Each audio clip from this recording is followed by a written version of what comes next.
Bismillahirrahmanirrahim. Assalamualaikum warahmatullahi wabarakatuh.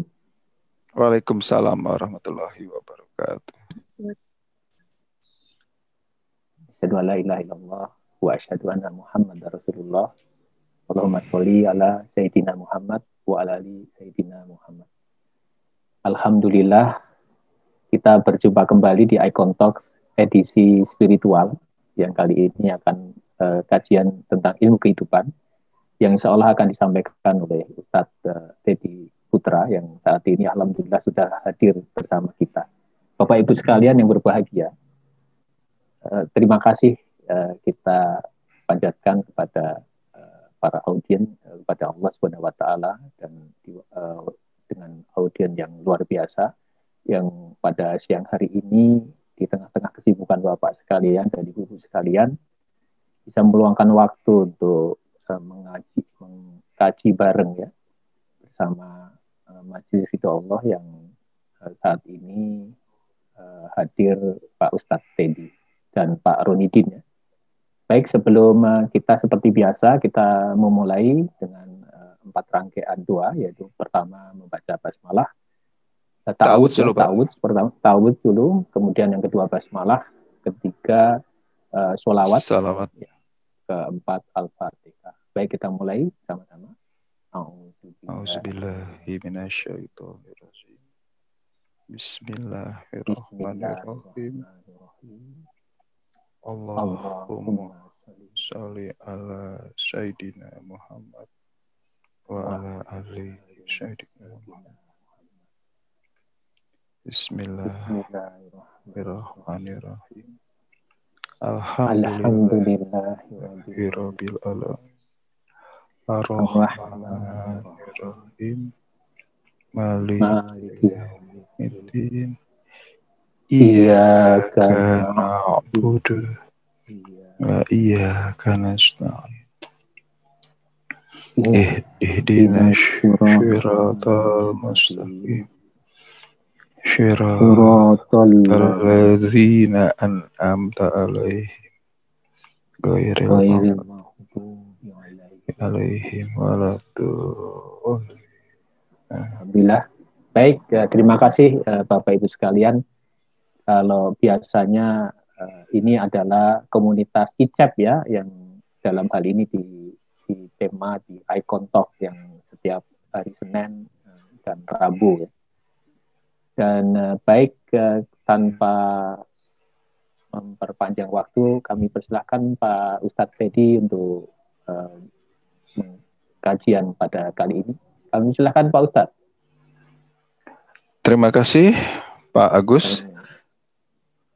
Assalamualaikum warahmatullahi wabarakatuh. Waalaikumsalam. Waalaikumsalam warahmatullahi wabarakatuh. Asyhadu an la ilaha illallah wahdahu la syarikalah wa asyhadu anna Muhammadan abduhu wa rasuluh. Allahumma sholli ala Sayyidina Muhammad wa ala ali Sayyidina Muhammad. Segala puji dan syukur kita haturkan kehadirat Allah berkat rahmat dan hidayahnya.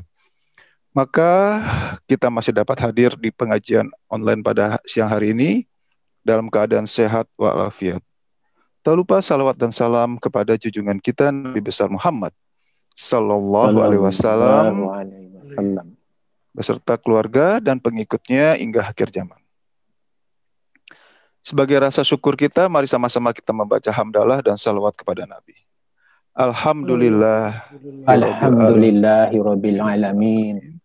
Allahumma sholli ala Sayyidina Muhammad wa ala ali Sayyidina. Terima kasih pada Bapak Edi Iskandar dan juga Ibu Aceh yang senantiasa mengingatkan kami untuk ada kajian dan memberi kesempatan pada kami juga untuk ada kajian pada siang hari di hari Rabu. Dan alhamdulillah kita juga sama-sama di sini masih bisa hadir untuk sama-sama saling mengingatkan, talbil ilmi, bertukar pengalaman, yang intinya apa? Tentu kita semua ingin hidup bahagia dunia dan di akhirat. Pak Agus, ada yang bisa bantu sebagaimana biasa Pak? Karena kajian kita adalah interaktif ya. Ya. Ada kawan diskusi atau TikTok yang bisa nanti mewakili jamaah? Ini yang hadir ini Pak Subangkit. Pak Subangkit bisa mewakili Pak Subangkit? Jelas Tadi sinyalnya Pak? sinyalnya Bu, Sinyalnya Pak siapa Subangkit ya? ya. Pak Subangkit. Ya, Ini jelas alhamdulillah. Pak. Tapi sinyalnya agak Agak hilang-hilang ya. Oh, Mungkin yang lain Pak, putus-putus suaranya. yang ini lah. putus. Ya. Pak Ibrahim. Ya. Itu Pak Ibrahim ada? Pak Ibrahim. Ready Pak? Buat ini. Lagi di kantor. Oh, di kantor. Gak enak ya. Di pupuk Kaltim ya Pak ya? Iya. Yes, mantap. Alhamdulillah masih menyempatkan waktu. Yang lain oke. Kami persilahkan walaupun tidak pakai wajah Video bisa nggak untuk apa-apa. membantu kita Oke. TikTok ya. Kami persilahkan. Sama-sama Karena mungkin respon kadang-kadang amal. siang ini ada sinyal ya. Ya. Baik, saya Bu siapa nih? Bu Siapa Tuti saja bisa? boleh, Bu Tuti silakan. bisa bantu kami? Atau silahkan. Like ini. Suaranya saja cukup, nggak apa-apa. Yang penting bisa ada suara supaya kita ada interaksi yang mewakili audiens. Karena Bu kalau Tuti bisa, Mas Tuti Lisnani, ada kesibukan Bu? Bu Tuti? Karena kalau dibuka semua mic-nya jadi heboh, nggak terdengar. Ya, ini tadi yang ada work from home rata-rata ya. Bu Utami, bisa nggak Bu Utami? Connect Bu Utami untuk membantu TikTok aja tanpa video, tidak ada masalah Bu Utami. Bu Utami. Iya Pak. Ya, baik, tanpa yang penting Ibu standby ya. Silakan Bu Utami bisa ini tanpa video karena mungkin Ibu Utami ya. Bu Utami ya. Bu Utami Irga ya. Silakan baik. Pak Ustadz ya. Terima kasih Bu Utami. Oke. Tadi saya sampaikan bahwa apapun kegiatan kita, apapun ibadah kita yang lakukan, tentu tujuannya adalah untuk bahagia dunia dan akhirat. Setuju Ibu Tami? Iya Pak. Oke. Rasa bahagia itu datang dari kita manusia atau pemberian dari Allah? Wakili Ibu. Ayo. Pemberian dari Allah. Dari Allah. Oke. Kalau pemberian dari Allah, berarti kita harus tahu dulu. Kita harus tahu apa keinginan Allah, apa maksud Allah untuk menciptakan manusia. Setuju, Bu? Iya. Nah, supaya kita tahu kan, oh Allah inginnya ini, berarti kita sesuaikan, sehingga kalau sudah keinginan Allah kita penuhi, tentu Allah akan berikan yang namanya rasa bahagia. Karena bahagia itu nggak terkait dengan keuangan ya, belum tentu orang yang kaya raya bahagia, demikian juga belum tentu yang miskin ataupun mohon maaf, yang hartanya tidak banyak atau mungkin sedikit, mungkin minus juga tidak bahagia. Berarti rasa bahagia itu datang dari Allah. Nah, kemudian kalau saya tanya, apa sih keinginan Allah menciptakan manusia? Bisa dijawab Utami? Merasa bahagia. Tujuannya? Oke. Apa maksud Allah menciptakan manusia? Oke, coba Pak Ronidin dibuka Pak, surat 51 ayat 56 Pak.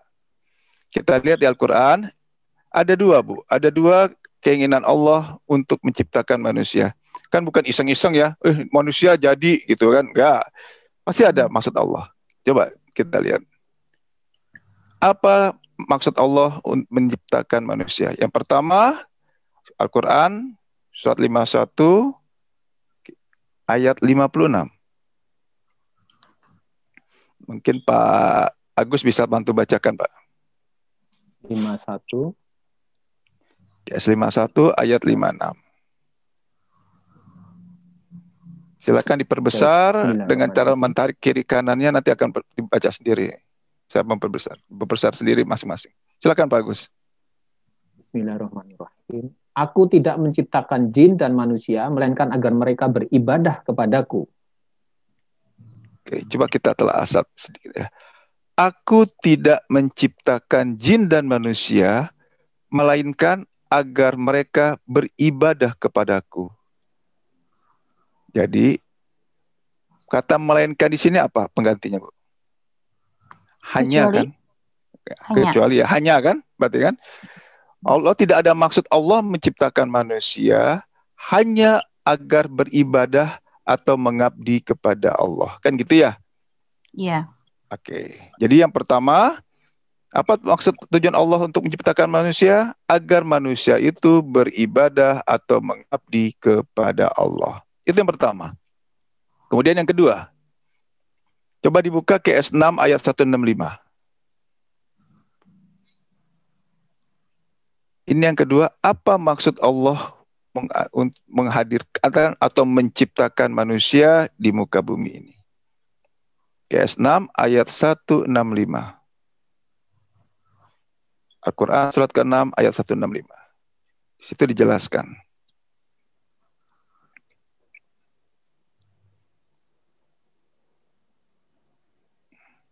Bismillahirrahmanirrahim. 165 ya Ustaz. Iya. Dan dialah yang menjadikan kamu sebagai khalifah-khalifah di bumi. Dan dia mengangkat derajat sebagian kamu di atas yang lain. Untuk mengujimu atas karunia yang diberikannya kepadamu. Sesungguhnya Tuhanmu sangat cepat memberi hukuman. Dan sungguh dia maha pengampun, maha penyayang. Di surat ke-6 ayat 165 dijelaskan bahwa dialah ini di sini siapa Bu maksudnya? Allah ya. Dia Allah, betul. Dialah. Allah itu bisa menyebut aku, bisa kami, bisa juga dia ya. Ya. Dialah yang menjadikan kamu sebagai khalifah di muka bumi. Berarti menurut surat ke-6 ayat 165, maksud Allah menjadikan manusia sebagai apa, Bu? Sebagai khalifah di muka bumi. Khalifah itu apa? Pemimpin. Pemimpin. Oke, kita cek. Dari dua ayat tadi, silakan ditutup, Pak. Yang pertama, Allah menciptakan manusia hanya untuk beribadah atau mengabdi kepada Allah. Yang kedua, Allah menciptakan manusia sebagai khalifah atau pemimpin di muka bumi. Coba kita cek. Kita introspeksi diri kita masing-masing sama-sama termasuk saya. Apakah kita sudah sesuai dengan keinginan Allah atau belum sesuai dengan keinginan Allah? Nah, surat yang pertama tadi, surat 51 ayat 56. Manusia diciptakan hanya untuk beribadah atau mengabdi kepada Allah. Artinya apa? Kalau seluruh kegiatan kita, kita bahas dulu mungkin ibadah ya. Pengertian ibadah di sini bukan hanya ibadah mahdoh, sholat, zakat, puasa, bukan. Ibadah itu terdiri dua, mahdoh dan goir mahdoh. Ibadah mahdoh tadi saya sampaikan, goir mahdoh adalah berumah tangga, bekerja, bersosialisasi, berdagang, itu termasuk ibadah. Ibadah goir mahdoh. Jadi, apapun kegiatan kita harus semata-mata dalam rangka menjalankan perintah Allah atau dalam rangka hanya karena Allah. Nah, kalau semata-mata hanya karena Allah, itu disebut apa, Bu? Kita melakukan sesuatu hanya karena Allah. Yuk, diartikan apa? Ikhlas. Betul nggak? Setuju? Iya. Oke. Ikhlas itu adalah melakukan segala sesuatu hanya karena Allah. Coba kita cek. Apakah selama ini kehidupan kita sehari-hari sudah ikhlaskah atau belum ikhlas? Kalau Ibu belum semua. Kadang-kadang ikhlas, kadang-kadang tidak ikhlas. Nah, coba kita lihat. Tergantung, betul, tergantung. Oke, berarti sini masih ada bahasa tergantung. Nah, sekarang, kenapa kita harus ikhlas? Kenapa kita memang harus artinya menjalankan segala sesuatu hanya karena Allah? Pertama, memang itu ada keinginan Allah. Yang kedua, coba kita buka surat Al-Hijr, surat ke-15 ayat 39 sampai 40. Nah, di sini dia.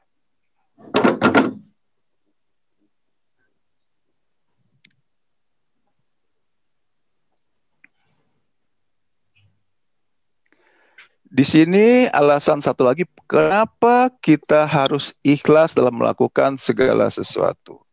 Ini kuncinya.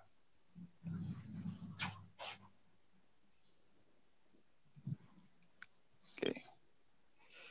Silakan Pak Agus. Mulai ayat 39, Pak. 39 40. Atas, Pak. Nah, turun lagi. Turun lagi. Turun lagi. Iya, op. Oh, kebanyakan, Pak. Oke, Naikkan sedikit, cukup. Pak. Bisa ya. Oke, silakan Pak Agus. Kepotong masih saya di sini ya. Masih kepotong ya. Pak 39 diturunkan, itu. Pak Rudin. Diturunkan, Pak. Terus. Iya. Naikkan lagi dikit. Surat Al-Hijr Naikkan ayat dikit. 39 dan 40. Silakan. Dibacakan, Pak. Ini Az-Zumar ini. Oh iya betul, ada yang keliru Ayat nih Pak. keberapa? Surat Pak Ustadz? Surat apa ya? Al-Hijr, Pak. Al-Hijr ayat Surat 39 sampai 40. 50. Ya.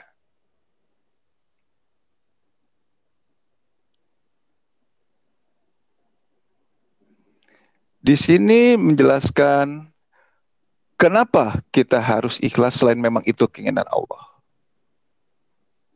Jadi ayat pertama yang tadi bahwa maksud Allah menciptakan jin dan manusia hanya untuk beribadah. Tidak ada alasan kegiatan manusia selain untuk beribadah. 15, Pak. Atau 15 kali Pak ya? Ya 15. Ayat ke iya. berapa? 39. 15, 39, 40. 39. Baik. 39, 40. Bismillahirrahmanirrahim. Ia, iblis berkata, Tuhanku, oleh karena engkau telah memutuskan bahwa aku sesat, aku pasti akan jadikan kejahatan terasa indah bagi mereka di bumi. Dan aku akan menyesatkan mereka semuanya. Kecuali, 40 ya. Kecuali hamba-hambamu yang terpilih di antara mereka. Iblis berkata, ini iblis yang ngomong, bahwa iblis akan menyesatkan manusia kecuali orang-orang yang mukhlisin atau ikhlas di terjemahan lainnya. Berarti di sini syarat satu-satunya kondisi kalau kita tidak ingin disesatkan atau digelincirkan oleh iblis, apa syaratnya Bu Tami? Ikhlas, Pak. Ikhlas, mukhlisin, ikhlas. Nah, ini kalau kita lihat di sini iblis keceplosan omong nih. Iblis berkata, Tuhan, oleh karena engkau telah memutuskan bahwa aku sesat, aku pasti akan menjadikan kejahatan terasa indah bagi mereka di muka bumi. Dan aku akan menyesatkan mereka semuanya. Semua loh. Aku akan menyesatkan semuanya. Berarti tidak ada manusia yang tidak disesatkan oleh iblis. Kecuali siapa? Hamba-hambamu yang terpilih. Atau hamba yang mukhlisin atau ikhlas. Nah, yang selama ini membuat doa kita sulit dikabulkan, kenapa? Karena ada gangguan, godaan dari iblis, setan. Kalau ingin Bu Tami doanya ingin dikabulkan, ikhlas ini menjadi sunnah atau menjadi wajib, Bu? Wajib, Pak Ustadz. Kenapa? Karena hanya orang yang ikhlaslah yang doanya langsung dikabulkan oleh Allah. Kenapa langsung? Karena tidak ada hijab atau pembatas antara manusia dengan Allah lagi. Dia ditutup ayatnya, Pak. Yang selama ini membuat doa kita sulit dikabulkan, adanya hijab, adanya gangguan dari iblis. Kenapa? Iblis akan menyesatkan apapun kegiatan kita, apapun bahkan ibadah kita yang dilakukan bukan karena Allah. Nah, sekarang Kita lihat lagi. Apa ciri-cirinya orang ikhlas? Ciri-ciri ikhlas itu adalah hatinya plong. Plong itu hatinya lega ya. Kenapa hatinya lega? Karena hatinya dijaga oleh Allah.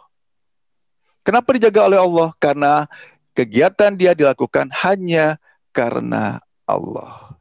Oke, sekarang kita lihat kegiatan. Kita mulai ke kegiatan kita sehari-hari. Bu Tami pagi-pagi sering bikin sarapan kan untuk keluarga? Iya. Tuh. Niat bikin apa misalkan ya, bikin kopi lah misalkan gitu ya, atau minuman teh, kita sebut bikin kopi. Nah, Ibu Tami bikin kopi tentu dengan niat, saya karena Allah. Kenapa? Karena Allah saya diperintahkan untuk berbakti atau taat patuh kepada suami, kan gitu ya. Nah, misalkan si bapak bilang, biasanya manggil Bu Tami apa? Ibu, mama? Ambu. Ambu, tolong bikinkan kopi. Siap. Manggil bapak siapa? Ayah? Abi, wah. Siap Abi. Ambu bikin. Ya, oke. Begitu Ambu bikin, selesai. Ambu serahkan kepada Abi. Begitu Abi minum, kok pahit Ambu? Ini gimana nih? Nah, secara umum respon Ambu apa? Iya, kalau dulu. Dulu kesel kan? Nah, kesel, sedih, kecewa, marah. Iya. Oke. Kalau memang niat Bu Tami semata-mata hanya karena Allah, boleh nggak kecewa? Boleh nggak kesel? Boleh nggak marah? Nggak boleh. Kenapa? Karena niatnya hanya karena Allah. Bagaimana caranya? Jadi, kalau menghadapi situasi seperti ini, apapun kejadiannya, jangan lihat orangnya, jangan lihat kejadiannya, tapi hormatilah ini bahwa saya melakukannya ini hanya karena Allah. Kalau sudah hanya karena Allah, mau dipuji ataupun tidak, mau diterima ataupun tidak, jadi masalah nggak, Bu? Enggak. Kok anak Allah? Oke. Selama ini kenapa ikhlas itu menjadi sulit? Karena kita mengharapkan pujian, kan? Iya, betul. Kesannya manusiawi. Wajar. Tidak. Di sini tidak ada kata wajar karena tidak ada manusiawi. Kenapa? Pada saat ada menyatakan itu manusiawi, misalkan sudah capek-capek bikin, si Abi masih marah-marah. Kenapa tidak ada kata manusiawi? Di sinilah namanya jebakan iblis tadi. Iblis merubah yang tadinya Ibu Tami sudah ikhlas menjadi tidak ikhlas. Yang tadinya sudah dapat poin 1 kan? Wah, ada nilai kebaikan kan? Alhamdulillah dapat poin 1. Iblis nggak suka kan? Digoda di situ. Dikondisikan, ternyata memang kopinya pahit, si Abi marah. Kopinya pahit, Abu, gimana sih? Nah, kemudian Abunya kecewa, sedih, mungkin juga marah. Sedih, marah, kecewa. Itu nilainya +1 atau -1 buat Tami? -1. +1 -1 jadinya? Balance, 0.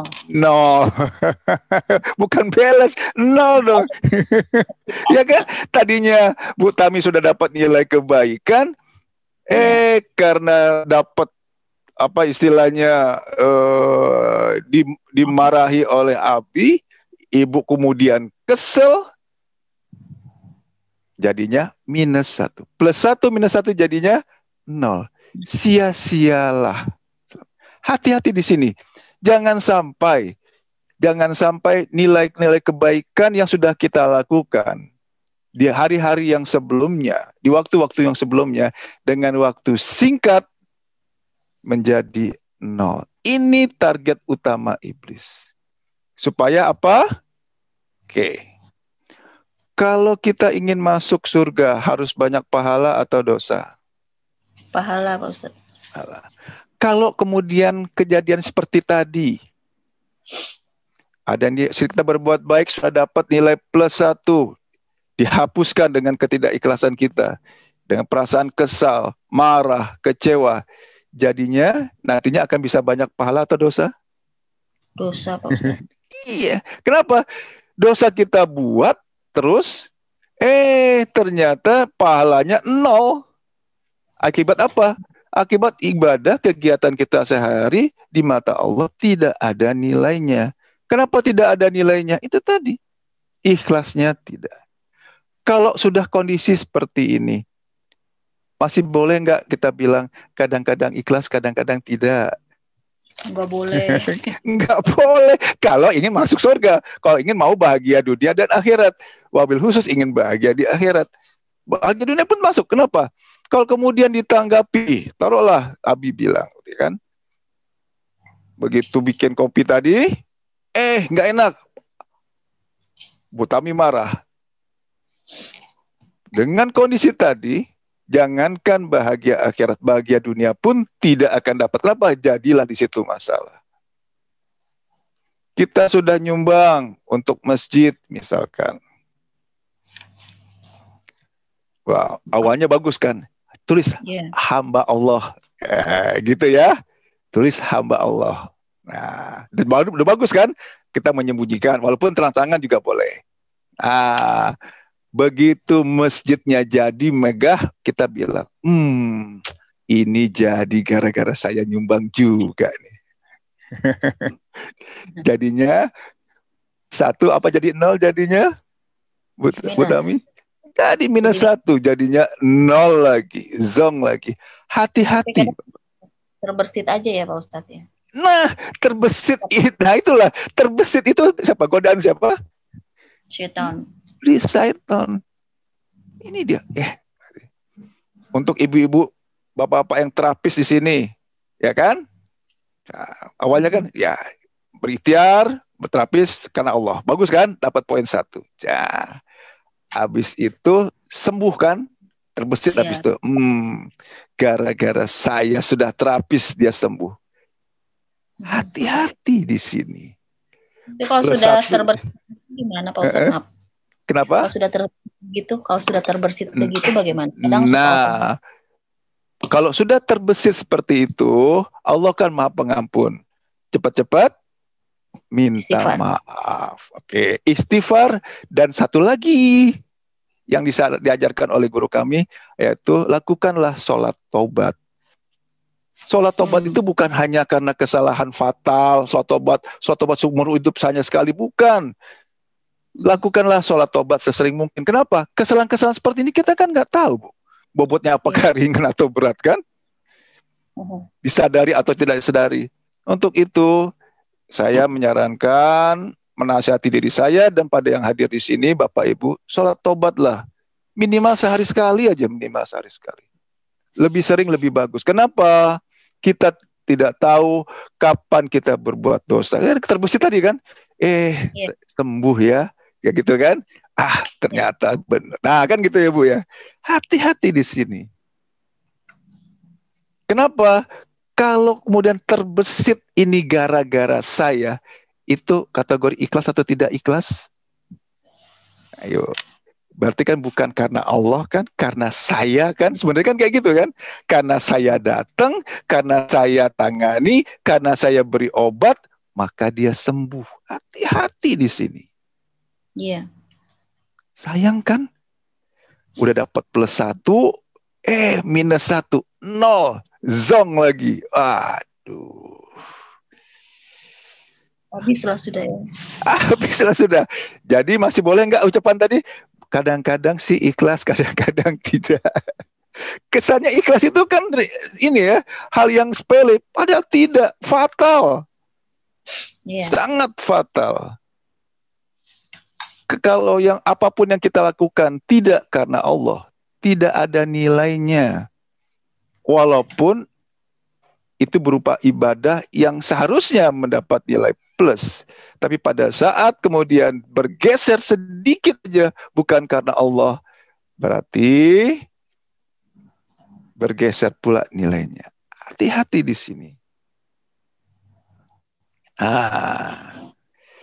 Sekarang kita buat metodenya. Ya, apa sih metode ikhlasnya? Dunia dan isinya milik Allah. Setuju, Bu Tami? Iya, Pak Ustadz. Oke. Manusia juga ada karena keinginan Allah. Ayat Iya. yang tadi kan sudah jelaskan. Berarti wajar kalau manusia melakukan segala sesuatu hanya karena Allah. Dan kurang ajar namanya kalau manusia melakukan bukan karena Allah. Jadi ikhlas itu wajar sebenarnya. Bukan hal yang hebat. Wajar kan? Dunia dan isinya milik Allah. Kita pun ada, manusia pun ada karena Allah. Jadi wajar kalau kita melakukan segala sesuatu hanya karena Allah. Wah, saya sudah ikhlas loh. Ya gitu, habis gitu kan. Saya ikhlas. Wajar. Bukan hal yang sesuatu yang hebat, sesuatu yang luar biasa. Itu hal yang wajar. Iya. Kalau kita melakukan sesuatu hanya karena Allah. Sekarang bagaimana kita melatih supaya menjadi orang yang ahli ikhlas? Ibu Tami ingin ikhlas menjadi refleks spontan? Ingin menjadi ahli ikhlas? Kalau ingin menjadi ahli ikhlas, mohon maaf, Ibu Tami butuh tetangga yang baik atau tetangga yang menjengkelkan untuk sparring partner. Nah, untuk yang menjengkelkan. Nah, ini latihan. Saya niatkan, saya ingin latihan ikhlas. Oke. Kemudian, Bu Tami bikin kue. Bikin kue yang terbaik yang Ibu.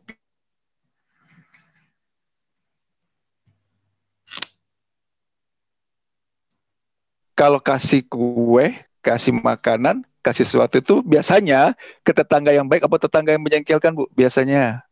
Yang baik, Pak Ustadz. Kok yang baik mas standar? Lu biasa kasih yang baik. Nah, ini saya ingin melatih ikhlas. Saya ingin sebagai sarana latihan saya. Ibu Tami bikin kue yang enak, kemudian Ibu kasih ke tetangga. Tetangga Ibu tadi bilang, tumben Bu Tami ngasih. Kalau hanya karena Allah dan niatnya ikhlas, boleh nggak marah? Enggak boleh. Nah, di situ latihannya. Pada saat Ibu yakin, oh ini sarana saya untuk menjadi ikhlas. Kemudian hati Ibu plong, lega, tenang. Itulah saat mustajab untuk berdoa. Mintalah di sana. Mintalah kepada Allah apa yang Ibu Tami inginkan. Apa permintaannya? Sederhana. Ya Allah, berilah saya bahagia dunia dan akhirat. Berilah kami sekeluarga bahagia dunia dan akhirat. Terwakili nggak semua keinginan Ibu? Iya. Itu dia, Bu. Oke. Nah, kemudian satu faktor lagi yang membuat ikhlas itu sulit, yaitu apa? Rasa memiliki. Nah, dompet tetangga hilang. Jadi masalah nggak, Bu Tami? Dompet tetangga hilang? Enggak masalah, ya kan? Dompet tetangga. Dompet Bu Tami hilang, masalah nggak? Mestinya enggak. Biasanya, kenapa mestinya enggak? Coba saya tanya, kenapa mestinya enggak?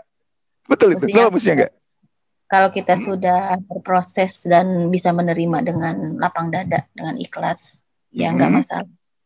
Ini jawabannya. Kenapa mestinya enggak? Dan harusnya emang enggak. Coba dibuka. QS 20 ayat 6. Ini harusnya bukan mesti, harusnya memang enggak boleh. Kenapa? Ini ayat tulis. Dibuka Pak Rondin.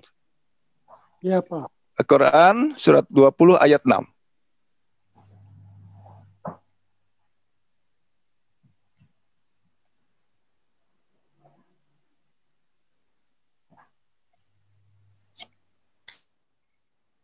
Dompet tetangga hilang, nggak masalah. Betul, bukan dompet saya. Toha ayat 6 Tapi ya. begitu. Pak Ustaz? Ya.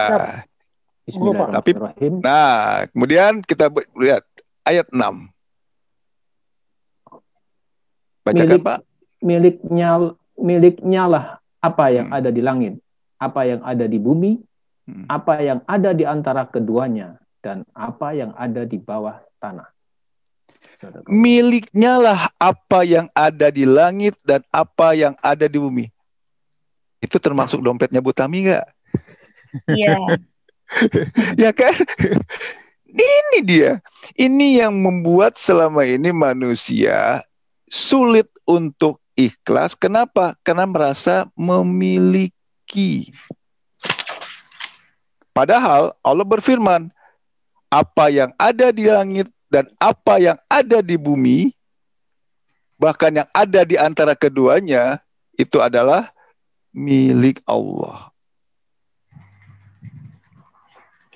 Sama contohnya seperti ini. Tukang parkir, pada saat mobilnya keluar satu-satu, marah nggak? Kecewa nggak dia? Ya, enggak. Kenapa? Karena itu bukan milik dia. Nah sekarang manusia merasa memiliki seperti ini. Contoh, kita latihan untuk ikhlas ya.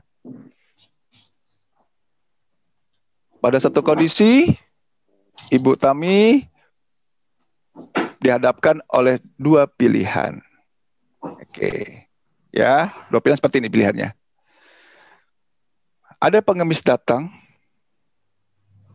di dalam dompet ada uang 100.000 dengan uang 2.000.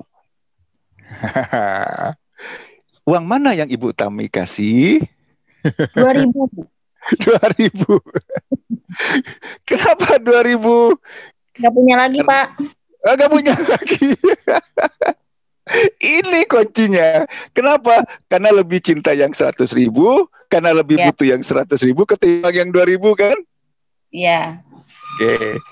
Ibu Tami percaya nggak kalau yang namanya sedekah itu Allah akan mengganti berlipat? Iya. Nah, kalau misalkan Ibu Tami kasih 100.000, kira-kira Allah tetap mencukupkan Ibu nggak? Tetap sampai rumah misalkan atau enggak? Percaya nggak, Bu? Iya, Di sini satu lagi. Kita bermain dengan logika kita kan? Bermain dengan perasaan, oh sayang 100.000.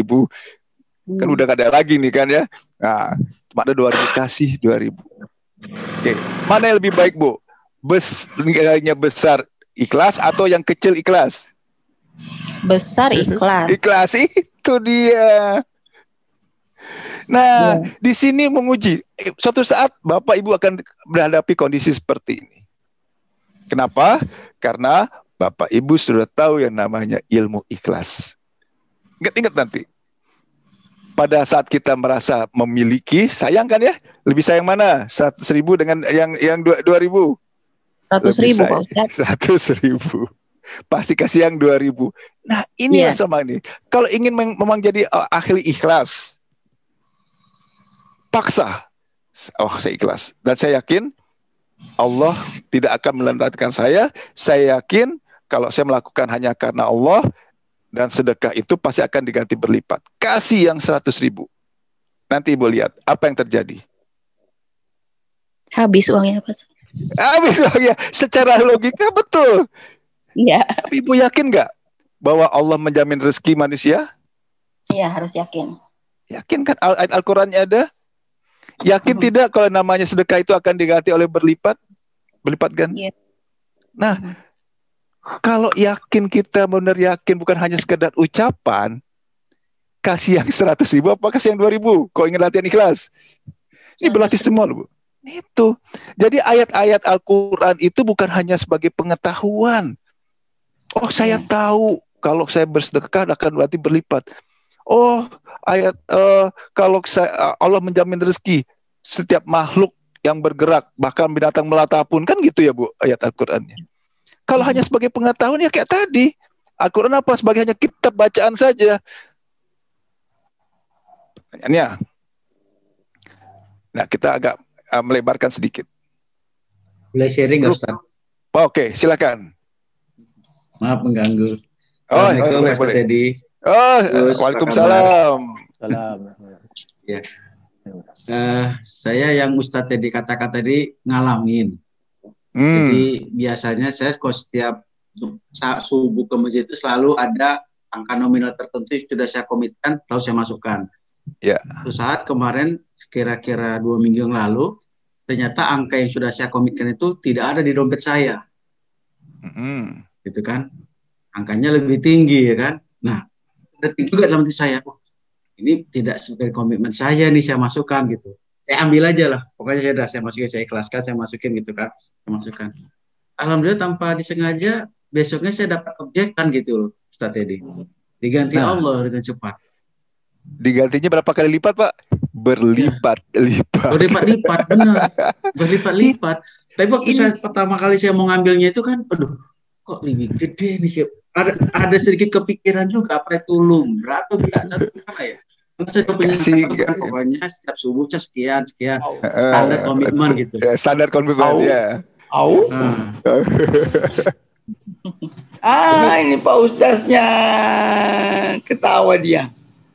Dia bilang ini, Eca cantik bikin apa? Kenapa digoyang-goyang? Suara siapa ini? Eca cantik. Oke, coba Pak di ini dulu. Oke, lanjut Pak. Johan. Ya. Jadi dengan kondisi kayak gitu kan saya pertama kan bertanya dulu kan sampai terpikir juga pakai lumrah atau saya lagi digoda. Wah, gede banget nih gitu kan. Terpikir juga saat kita itu mengambil dari dompet. Tapi karena nggak ada pilihan, ya sudah saya ambil aja karena nggak ada pilihan. Itu gimana itu? Ikhlas atau masih ada memang godaan saya digoda atau gimana gitu Pak Ustaz? Oke. Yang namanya digoda itu dan godaannya berhasil kalau Pak Johan nggak jadi nyumbang, nggak jadi sedekah saat itu. Nah, itu berarti berhasil. Oke. Nah, ya kan? Tapi kemudian Bapak ya udahlah gitu kan, ya udahlah Bapak masukkan. Berarti niat yang selama ini kan tetap berjalan ya. Buktinya apa? Ya kan? Buktinya apa? Langsung diganti berlipat kan berikutnya. Nah, ini dia. Pengalaman seperti ini yang Bapak Ibu praktekkan. Jadi, yang namanya keyakinan atau rukun iman itu bukan hanya sekedar dipercaya. Ini yang satu lagi poinnya. Ingat, rukun Islam semua kita buktikan kan? Mulai dari syahadat, kemudian sholat, puasa, zakat, haji kan semua kita lakukan dengan tindakan dan kita buktikan. Lantas pertanyaannya, rukun iman, apa anak cukup kita percaya aja? Oh iya, saya percaya dengan Allah. Oh iya, saya percaya bahwa Allah menjamin rezeki. Oh iya, saya percaya kalau kita bersedekah akan ganti berlipat. Hanya cukup seperti itu? Atau perlu kita buktikan? Ayat-ayat Al-Quran itu perlu dibuktikan dan pasti bisa dibuktikan dan pasti terbukti. Kenapa selama ini Al-Quran hanya sekedar bacaan? Kenapa kesannya seakan-akan mukjizatnya tidak ada lagi? Al-Quran itu mukjizat sampai akhir zaman loh. Bukan hanya pada zaman Nabi, bahkan sebagai pedomannya pun bukan pedoman untuk manusia, itu Al-Quran. Kenapa selama ini seakan-akan hanya sekedar bacaan dan mukjizatnya tidak ada? Karena itu tadi, kita memakai logika kita, bukan keyakinan kita. Itu poinnya Bu Tami. Kata Bu Tami, ya nanti kan habis Pak Ustadz kan gitu ya. Nggak ada duit lagi. Itu dia. Gimana kita mau buktikan ayat-ayat, bagaimana yang nama ayat-ayat suci Al-Quran sebagai mukjizat, terjadi keajaiban, kalau logika kita kedepankan. Nah, kuncinya apa? Kuncinya adalah nekat. Nekat sesuatu yang baik nggak salah kan? Nekat untuk karena percaya Allah boleh nggak? Iya. Nekat itu bukannya artinya berani mati, bukan. Nekat memang kita membuktikan ayat Al-Quran itu adalah benar. Nekat bahwa memang yakin. Kok nekat itu kan udah gak mikir-mikir lagi kan? Kalau ada pengharapan di sana boleh Pak Ustadz? Nah, hati-hati. Ini beda-beda tipis. Contoh, misalkan ibu bersedekah, ibu sholat duha untuk dapat rezeki kan ya? Iya. Oke, saya bersedekah niatnya untuk supaya hutang saya lunas, sholat duha supaya rezeki saya dimudahkan. Ibu udah sedekah, ibu sudah sholat duha, ternyata keuangan begini-begini saja, bahkan mungkin makin merosot, jadi kecewa nggak? Kecewa.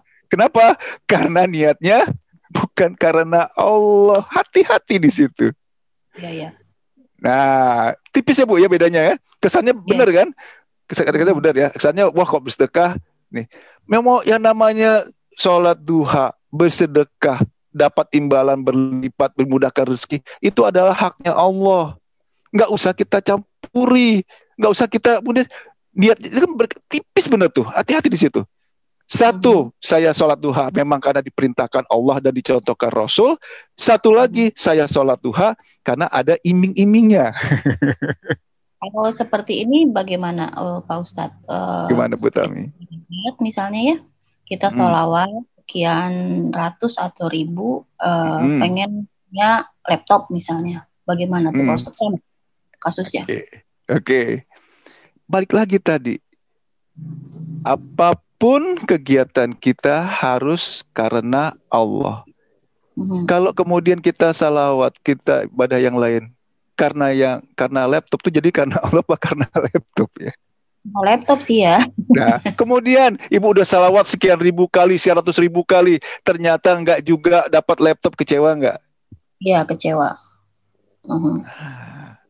Kecewa itu termasuk orang yang bersyukur atau tidak bersyukur? Tidak. Nah, kalau tidak bersyukur apa konsekuensinya? Konsekuensinya? Oke, coba kita buka Pak Ronidin.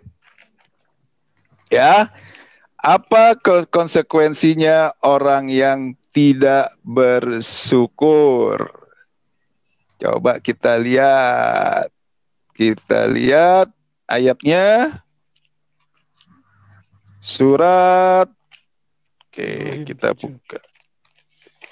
Kita buka surat ya Pak ya. Oke. Mengenai bersyukur. Hati-hati di sini. Panjang, rentetannya panjang. Silakan. 14:7 ya Pak. Iya.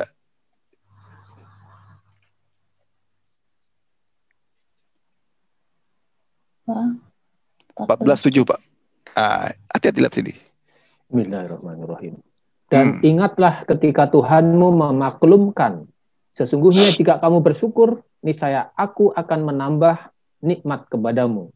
Tetapi jika kamu mengingkari nikmatku, maka pasti azabku sangat berat. Ada dua kondisi. Bersyukur ditambah nikmatnya. Tidak bersyukur maka dapat apa Bu? Azab. Oke. Kecewa, sedih, kesal, marah, itu termasuk bersyukur atau tidak bersyukur? Tidak bersyukur. Kalau tidak bersyukur maka akan mendapat azab. Hati-hati di sini. Iblis tujuannya satu lagi. Pada saat ibu sudah kategori kecewa karena keinginannya tidak terpenuhi, harusnya sholawat dapat laptop, ternyata tidak dapat laptop, mulai digeser. Sudah nggak ikhlas, dimasukkan ke dalam kelompok orang yang tidak bersyukur. Ini dia. Kesannya manusiawi. Begitu apa yang kita minta ternyata tidak terpenuhi, kesal, kecewa, sedih. Padahal tidak. Perasaan kesal, marah, kecewa itu termasuk kategori kelompok orang yang bersyukur atau tidak bersyukur, Bu? Tidak bersyukur. Kalau tidak bersyukur berarti mendapat azab. Hati-hati Bu di sini. Jadi, gimana Bu? Kalau seandainya ternyata dengan melakukan sholawat sekian kali itu Allah kabulkan dengan mendapatkan laptop, kemudian seolah menjadi resep jitu gitu Pak Ustadz, itu hati-hati lagi, betul, itu betul. Gara-gara saya baca surat Al-Waqiah misalkan gitu kan ya? Saya itu kan? Oh, gara-gara saya selawat sekian ribu kali. Ini tipis lagi nih. Kalau udah gara-gara karena itu berarti karena ayatnya tadi, karena salawat atau karena Allah jadinya? Karena salawat. Itu. Ini tipis Bu, benar-benar. Sesuai surat Anas kan, setan iblis itu kan bersembunyi ya, Kan kita nggak tahu. Ini dia. Kejahatan terasa indah kan? Kan terasa indah tuh bener kan? Oke, sudah berselawat. Wah, selawat saya talk chair nih. Kan gitu kan? Berikutnya begitu mau minta lagi, mintanya kepada Allah karena atau mintanya dengan selawat jadinya. Karena selawat kan berikutnya kan? Iya. Is bener di sini. Hati-hati di sini. Jadi, ayo kajian kita pada hari ini yaitu ilmu kehidupan apa? Untuk memurnikan ketaatan kita kepada Allah. Bagus, Bu Tami. Benar. Ini semua kan pengalaman kita ya. Iya, betul, Pak. Tempo hari saya juga gitu, pada saat saya belum bergabung dengan diri Allah, saya rajin baca surat Al-Waqiah. Karena saya tahu Al-Waqiah ini ujung-ujungnya dapat rezeki kan gitu ya. Saya baca Al-Waqiah, makanya. Jadi bergeser niat kita tadinya. Kita memang Allah memerintahkan kita membaca Al-Quran, perbanyaklah tadabbur, perbanyak Al-Quran. Ini enggak, saya perbanyak baca Al-Waqiah supaya saya dapat rezeki. Wah, udah. Itu salah juga ya Pak Ustadz ya. Ya, hati-hati di sini. Ya kan? Kalau udah seperti tadi, digeser sedikit aja sama ini kan. Tadinya kita niat salawat hanya karena Allah. Berhasil nih. Iblis bermain kan. Iblis bermain nih. Wah, benar. Ternyata baca salawat 1000 kali, maka apa yang saya minta dikabulkan. Nah, bergeser kan? Bergeser yang tadinya ikhlas menjadi tidak ikhlas. Yang tadinya dapat, yang tadi dapat nilai plus 1 menjadi 0. Kan iblis kan gitu aja loh. Dia bagaimana supaya dia nggak menjerumus kita masuk ke tempat maksiat, tidak. Tetap ibadah, ya kan? Bahkan dikencor. Bu, tambah lagi. Jangan 1000, bikin 2000 selawatnya. Kan gitu ya. Iya. Tapi niatnya udah bukan karena Allah, udah karena ingin keinginan kita terpenuhi. Ingin dapat laptop kah atau ingin dapat apa gitu loh. Hati-hati di sini. Nah. Oke. Ada lagi yang ditanyakan? Bu Tami dengan yang lainnya silakan di-unmute. Oke, kalau enggak saya lanjut. Waktu Ibu ini ada di chat Pak Ustadz. Ada chat ya. Coba Pak dibacakan dulu Pak. Subangkit ini masalah ikhlas saja nih. Nah, dalam kehidupan sehari-hari Pak Ustadz, kita diundang kondangan. Kita memberikan sumbangan amplop. Kita benar-benar ikhlas. Tapi pemangku hajat perlu data kedatangan sehingga kami sering menulis nama di amplop. Bagian seperti ini. Bisakah ikhlas itu ada grade-nya? Pak Ustadz, misalkan A sangat ikhlas, B ikhlas, C kurang ikhlas, D tidak ikhlas gitu ya. Oke. Ada multiple choice ya ikhlas gitu. Multiple choice. Ya gimana Pak? Komentarnya. Oke. Yang tahu ikhlas atau tidaknya siapa sih? Kita apa Allah sih? Ya. Yuk, itu aja sekarang. Allah. Ya kan? Lantas Allah mau kasih grade A, ini B, yang enggak lah. Kan kategorinya adalah orang yang ikhlas atau tidak ikhlas kan gitu. Kan nggak ada orang yang setengah ikhlas atau kadang-kadang ikhlas atau seperempat ikhlas. Jadi nggak ada grade-nya. Poinnya adalah tadi ikhlas atau tidak ikhlas. Karena Allah atau tidak karena Allah. Udah itu aja poinnya. Kalau karena Allah berarti dia tergoda, terbebas dari godaan iblis, tapi pada saat bergeser sedikit 0,0000 sekian saja, berarti sudah bersama iblis masuk, selesai sudah. Yang selama ini kita lakukan dengan ikhlas awalnya, pada saat didomplengi oleh iblis, dikit aja ada perasaan, ini gara-gara saya, karena saya, udah habis. Pak Ustadz, saya boleh tanya Pak Ustadz? Silakan. Boleh, silakan. Saya kerap dihadapkan kepada orang-orang yang berbuat baik kepada kita gitu ya, tetapi setelah misalnya kita tidak sesuai dengan harapan-harapannya, itu mulailah kecewa, sebagai dia sebagai orang yang melakukan kebaikan itu kecewa dan memberitakan kemana-mana misalnya gitu ya. Nah, kita kan tahu nih ini tipe orang yang berbuat baik tetapi pamrih misalnya ya. Nah, itu bagaimana kita sebaiknya berbuat? Apakah menghindar, jaga jarak, atau bagaimana? Karena ya kita khawatir juga kalau kita menerima kebaikannya suatu saat tidak dengan harapannya, nah dia akan menginformasikan kemana-mana gitu. Gimana Pak Ustadz ya? Oke. Kalau ibu ingin menjadi orang yang ahli ikhlas, butuh kejadian tadi enggak? Butuh Pak Ustadz. Jadikan dia sarana. Ini sarana saya untuk ikhlas nih. Yang terpenting saya selama ini melakukan hanya karena Allah. Nggak peduli si fulan mencerca saya, si yang lainnya kemudian menfitnah saya, nggak peduli. Yang penting saya lakukan hanya karena Allah. Satu. Tapi boleh diterima Pak Ustadz. Boleh Kenapa? diterima. Oke, sekarang gini. Orang menfitnah ibu, menjelek-jelekan ibu, itu dianggap suatu ujian kan? Iya. Enggak ujian, oke. Ujian, kalau ingin selesai, kalau waktu ibu sekolah, ujian itu soalnya diterima apa ibu buang? Ibu tolak? Diterima kamu selesai. sih.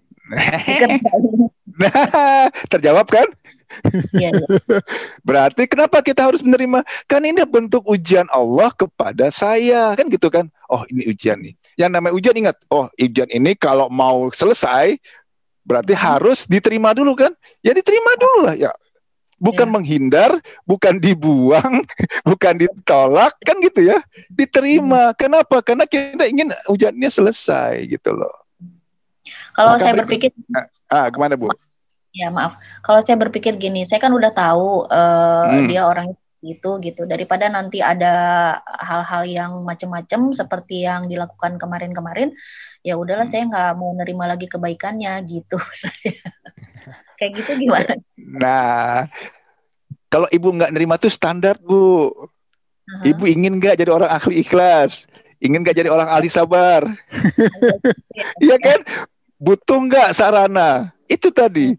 Kadangkala kita lupa bahwa Allah mengizinkan satu kejadian itu kan pasti maksudnya baik ya. Kok tiba-tiba ujuk-ujuk nggak ada angin, nggak ada hujan, yang sama ini orangnya baik, mempermasalahkan yang sama ini bantuannya. Jadi hitung-hitungan lah gitu ya. Iya betul.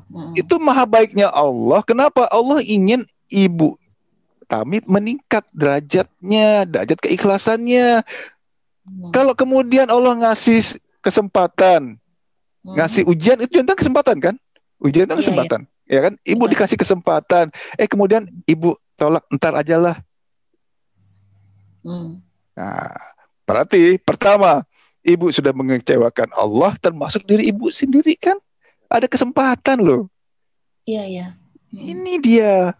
Kita selama ini dianalogikan kalau ada permasalahan yang tidak enak, ada problem, itu kita hindari kan?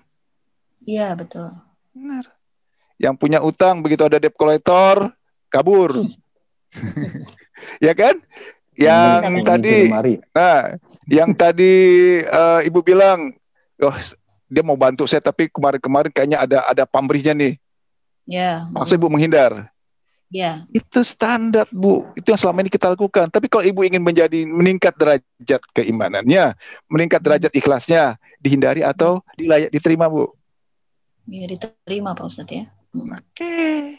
Nah, kalau sudah diterima menurut ibu, misalkan ibu udah terima, kondisinya ibu akan menjadi dipersulit atau malah menjadi baik nanti kondisinya? Kalau ibu sudah terima? Baik. Kondisinya baik. Oke, secara logika pasti kan gini, nanti dia akan nyusahin saya lagi. Tapi pada saat ibu sudah menerima, yang namanya menerima itu kan berarti kita menghormati izin Allah kan. Oh ya Allah sudah mengizinkan gitu kan. Bapak ini datang lagi ke saya, walaupun sebelumnya pernah bikin masalah, saya terima. Nah, kalau sudah Allah bersama ibu, Allah itu akan mempersulit ibu atau menolong ibu sebenarnya? Menolong. Kan? Nah, tiba-tiba bisa saja nanti dia dirubahkah, ininya, sikapnya, itu yang kita nggak tahu loh. Yang sudah pasti pada saat ibu sudah menerima, berarti ayat Al-Qur'annya ada innallaha ma'a sabirin, Allah beserta orang-orang yang sabar. Masuk ke tahapan berikutnya. Ibu dikategorikan orang yang sabar. Orang yang bersabar itu apa? Orang yang menerima izin Allah. Orang yang menghormati izin Allah. Kalau Allah bersama kan selesai semua urusannya, enggak? Itu Bu poinnya. Ya, jadi saya mengingatkan diri saya sendiri dan juga Bapak Ibu di sini, pada saat datang kondisi tadi, kondisi yang kita anggap masalah lah kita sebut di sini ya. Iya, ya. Masalah itu sebenarnya kan ujian untuk kita kan, ujian untuk manusia. Ujian itu apa tujuannya? Untuk meningkatkan derajat kan, derajat keimanan kita kan. Nah, mau ditingkatkan kok derajat keimanannya, mau ditingkatkan derajat ikhlasnya, niat baik Allah malah kita tolak. Iya. Kan? Itu dia. Iya, Oke, jam berapa? Nah, oke, ada lagi yang mau tanyakan? Ini Pak Ustadz dari chat ya. Ya, Pak Agus. Bu Martuti ya, Bu Tuti ya. Ini Pak Ustadz mau bertanya, misalkan kita membaca Al-Quran agar tenang hatinya, itu maksudnya barangkali mungkin barangkali karena Allah ya. Gimana ya Pak? Maksudnya apa ini? Mungkin Pak Ustadz bisa ini masalah ininya.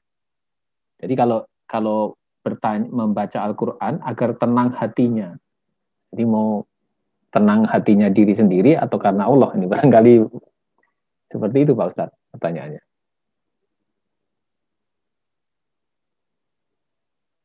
Pak Ustadz, suaranya bisa dibuka Pak Ustadz? Suaranya tertutup, masih tertutup. Oke. Coba dibuka GS surat 13 ayat 28.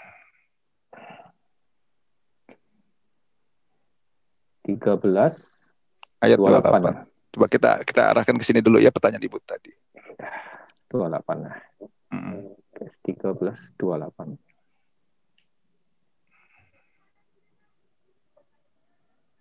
Oke, nih. Kan Ibu tadi tanya ya. Yaitu orang-orang yang beriman dan hati mereka menjadi tentram dengan mengingat Allah. Ingatlah, hanya dengan mengingat Allah hati menjadi tentram. Nah, tadi kan Ibu yang bertanya, ini kan, Pak Ustadz, saya membaca Al-Quran agar tenang hatinya. Nah, supaya hatinya tenang, tentram. Langkah ke sana benar. Kenapa? Ingatlah, hanya dengan mengingat Allah hati menjadi tentram. Nah, tapi poinnya satu lagi. Begitu selesai ngaji, hatinya gelisah lagi kan? Ya nggak bagus. Ini selama ini yang kita terpatok di sana. Jadi kita hanya mengacu pada niat saya baca Al-Quran supaya hati saya tentram. Itu salah? Tidak. Karena memang Allah menyampaikan bahwa ingatlah, hanya dengan mengingat Allah hati menjadi tentram. Salah satunya adalah bagaimana dengan cara membaca Al-Quran. Setelah baca Al-Quran gelisah lagi? Berarti ya kan? Nah, sama tempo hari gitu juga Ibu. Pada saat saya ada masalah, saya zikir di masjid setengah jam, bahkan 1 jam, tenang kan? Begitu keluar masjid, galau lagi, gelisah lagi. Bagaimana caranya supaya kita 24 jam tidak gelisah lagi? Yaitu dengan hanya mengingat Allah. Bagaimana cara mengingat Allah? Nah, praktekkan yang sudah kami sampaikan sebelumnya. Ilmu sabar, ikhlas, tawakal, bersyukur, berprasangka baik, dan zikir perbuatan. Inilah yang namanya zikir perbuatan. Jadi zikirnya bukan hanya zikir lisan atau zikir kolbu yang selama ini kita tahu, tapi yang kita lakukan adalah zikir perbuatan. Kita mulai dari bangun tidur sampai tidur lagi, semuanya dalam rangka mengingat Allah. Untuk yang pernah mengikuti kajian sebelumnya, mungkin sudah pernah, tapi saya ringkas sedikit ya, Pak Agus. Bagaimana cara zikir perbuatan?